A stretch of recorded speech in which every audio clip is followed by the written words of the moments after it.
Bonjour à tous et bienvenue dans cette nouvelle vidéo. Alors aujourd'hui je suis très fier de faire cette vidéo, de vous la montrer, car c'est un gros investissement pour moi professionnellement, mais aussi pour la chaîne. Ça va permettre d'améliorer les contenus, etc. Et donc c'est vraiment très cool. Comme vous l'avez vu dans le titre, je me suis acheté une nouvelle caméra. Et c'est vraiment très cool.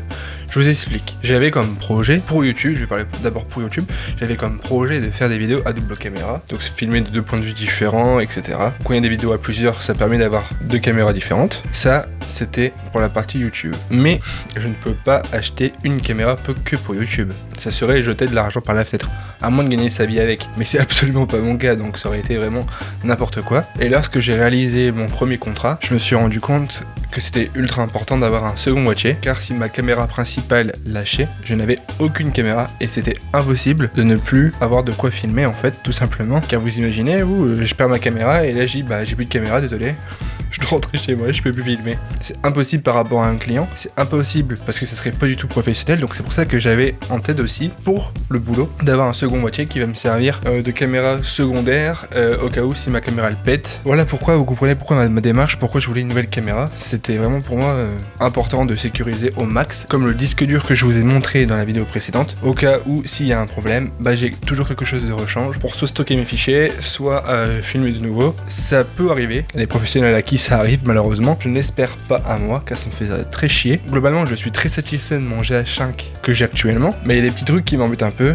Le fait que l'autofocus est inutilisable pour moi, donc ça limite un peu l'utilisation. Par exemple pour du vlog ou quoi, c'est un peu plus chiant. Professionnellement, comme on fait tout en manuel, ça gêne pas trop. Et un peu aussi en photo où des fois on aimerait bien avoir un autofocus très véloce, très rapide, sans trop se soucier et avoir vraiment cette liberté de pas s'occuper de l'autofocus qui fait très bien son boulot. Allez, on perd pas plus de temps, je vais vous montrer la bête. J'en suis pour l'instant content. J'espère que ça va être toujours le même cas dans un mois. Ok, donc ce que je me suis pris, c'est le Canon R6. Pour ceux qui me suivent sur Instagram, mon Instagram s'affiche actuellement. Donc j'ai mis une photo du boîtier sur Instagram, donc vous l'avez vu. Et à côté de ça, je me suis pris le 14 mm de Samyang f2.8.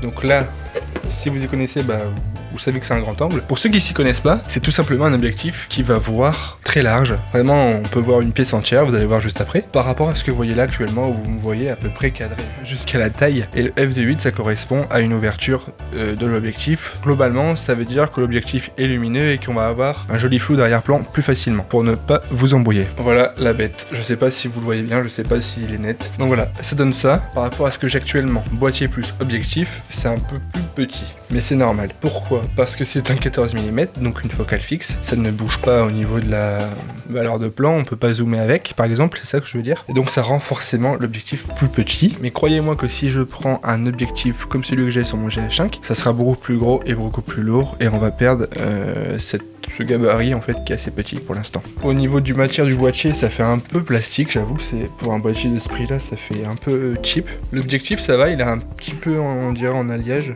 de métal, plutôt esthétique avec le rond rouge, je sais pas si vous le voyez. Pourquoi j'ai pris ce boîtier, vous allez me dire, et quelle est la différence avec celui que j'ai actuellement? Tout simple, la taille de capteur, donc c'est un capteur plus grand dans celui-ci, ça me permet d'avoir plus de lumière quand il fait sombre, la nuit par exemple aussi, que celui que j'ai actuellement. Après, ce qui m'a fait décider de prendre celui-ci, c'est qu'il propose la 4K50 comme celui que j'ai actuellement. Une 4K50, ça me permet de faire des ralentis en montage quand je fais des vidéos pour les professionnels. C'est très joli, c'est très sceptique et pour moi ça me paraît un petit peu indispensable quand même, parce que vraiment ça donne des images sublimes pour moi. Il a un très bon autofocus, on fera un petit test tout à l'heure qui suit les yeux, donc ça pour le vlog c'est parfait. Après il permet aussi de filmer en 10 bits en interne. Globalement les appareils photo filment en 8 bits pour la plupart du temps, ce qui correspond à un nombre de couleurs qu'on va voir à l'image.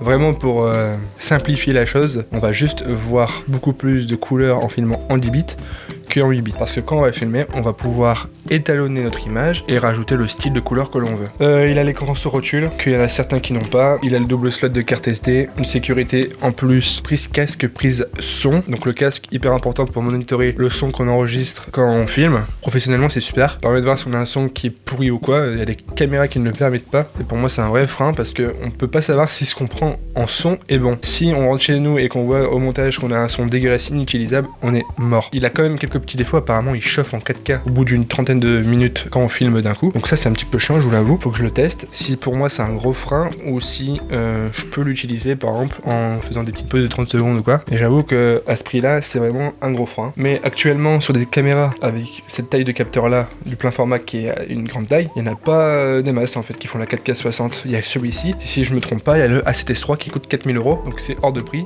Déjà celui-ci pour moi c'est quand même très cher. Ah putain il pleut les gars, je suis deg. Il pleut, je voulais faire un petit vlog mais il pleut. Là ça va être la caméra qui va se mettre là actuellement à la page de mon GH5 parce qu'il va filmer plus large et moi je veux qu'en fait on voit plus mon décor. Et actuellement quand je filme d'habitude vous ne voyez pas beaucoup mon décor et je suis deg. Donc c'est pour ça que celui-ci il va prendre la place et comme il a un grand angle il va vraiment filmer plus large et vous allez voir normalement l'ensemble de mon décor. Le GH5 qui sera soit à droite ou à gauche quand il y aura des invités, ça sera encore mieux parce qu'il y aura différents angles de vue et je pense que ça peut vraiment être sympa. Donc là voilà, ça va être ma configuration. Il me manque juste un petit micro à brancher en jack en vrai pour avoir vraiment une bonne configuration vlog. C'est un petit peu, pour tout vous avouer, c'est un petit peu lourd mais ça va, c'est quand même assez léger comparé à ce que j'ai là. Il manque juste un tout petit micro que je m'achèterai je pense. Bon voilà, globalement c'est ce que vous allez voir avec ce nouvel objectif, cette nouvelle caméra. Mais j'ai encore des petits réglages à faire sur la caméra, je vous avoue. C'est la première fois que je me filme comme ça. Peut-être que c'est bien, peut-être que c'est pas bien. Au niveau du décor et de la scène, on voit beaucoup plus ce qui se passe. On voit énormément de choses, même s'il y a des choses là-bas qui normalement ne sont pas trop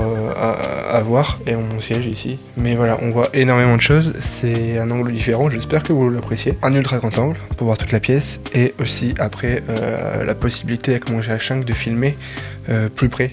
Des visages. On voit vraiment tout l'envers du décor là. En fait, vous voyez, il n'y a pas de triche en fait. D'habitude, vous voyez que vraiment une petite partie. Ça me force à arranger mon studio maintenant.